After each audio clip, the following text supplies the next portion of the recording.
Hello, welcome to my channel Hexagon 3D. This is a video of unboxing in which I will show you about the filament, which I used many filament, but this is for the best according to my experience.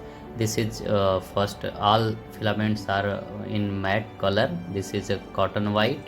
This brand name is Polymaker. This is not a promotional video. If you think the company has giving money for this, nothing like that. I am just sharing my experience. I had used out earlier there in which I have given to rafting in it for this first layer, but after the print the rafting has so removed lots of paper, but this filament rafting removed very easier. This is a gray color, matte gray color, which I used for past days. It's working very well. Okay.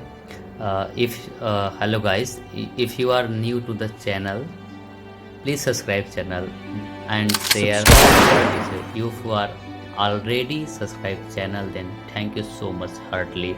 Next is this is blue poly tetra PLA. This is also matte finish. After this new one, this is something like a gray, a smoke gray type art matte.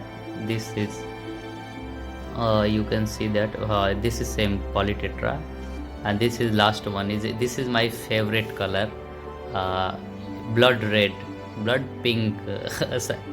Tell me comment what is actually this color. Tell me comment. This is nice. Thank you so much. Please like and share. Thank you so much.